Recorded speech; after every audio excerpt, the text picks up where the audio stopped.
ఇటీవల చోరీకి గురైన 9 ద్విచక్ర వాహనాలను స్వాధీనపరుచుకున్నారు తిరుపతి జిల్లా నాయుడుపేట పోలీసులు. నాయుడుపేట పట్టణ సిఐ బాబీ తన కార్యాలయంలో మీడియా సమావేశాన్ని ఏర్పాటు చేసి వివరాలు తెలియజేశారు. నాయుడుపేటకు చెందిన షమీవుల్లా అలియాస్ షమీ తమిళనాడుకు చెందిన కొంతమంది యువకులతో కలిసి నాయుడుపేట చుట్టుపక్కల పరిసర ప్రాంతాలలో ద్విచక్ర వాహనాలను దొంగిలించి తమిళనాడుకు తరలించేవాడని తెలియజేశారు. ఈరోజు ఉదయం నాయుడుపేట సమీపంలోని బిరదవాడ దగ్గర నిందితులను అదుపులోకి తీసుకున్నట్లు ఆయన తెలియజేశారు.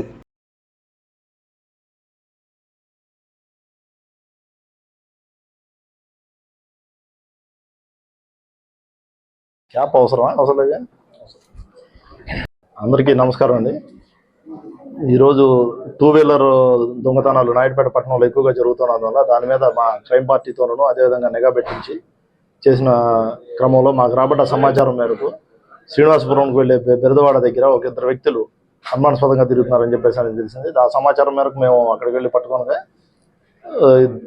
నాయుడుపేట పట్టణానికి చెందిన షమీవుల్లా అలియాస్ షమీ, అదేవిధంగా తమిళనాడు గుమ్మడిపూడికి చెందినటువంటి అర్జున్ అలియాస్ జబ్బరాజు అనే అతను 2 వ్యక్తులు దగ్గర 2 బళ్ళు ఉన్నాయి. దాని మీద వాళ్ళని విచారించిన తర్వాత వాళ్ళ వద్ద నుంచి మొత్తం 9 బళ్ళు రికవరీ చేయడం జరిగింది. బైకులు, హై స్పీడ్ బైకులు, ఇవన్నీ పల్సర్ 220లు, బుల్లెట్లు ఇవి.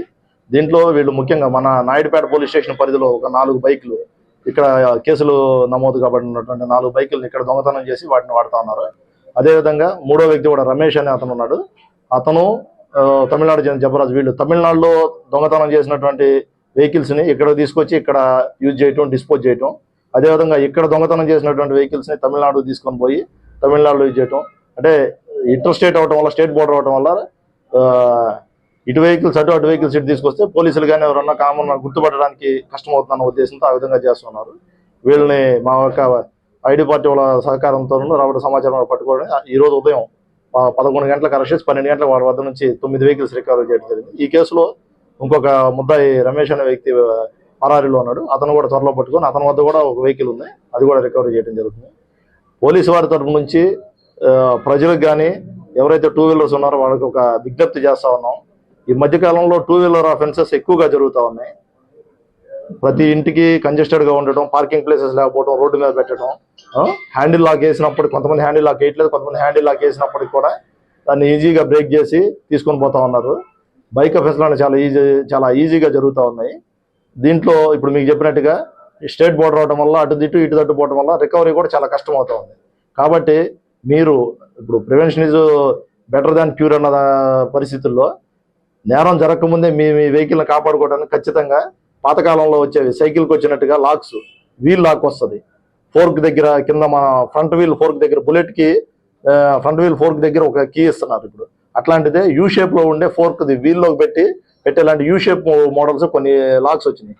అట్లాంటివిగా వేసుకుంటే అఫెండర్ అన్నది వెహికల్ని థెఫ్ట్ చేయడానికి చాలా కష్టం అవుతుంది. దాని దగ్గర ఏదైనా సెర్చ్ చేస్తున్నా వెతుకుతున్నట్టుంటే ఎవరైనా చూసి అనుమానం పట్టడానికి కూడా అవకాశం ఉంటుంది. హ్యాండిల్ లాక్ అనేది కొంచెం బండి మీద కూర్చొని ఈజీగా ఒక తాను కొట్టగానే వచ్చేస్తుంది, వెహికల్ థెఫ్ట్ చేస్తున్నారు.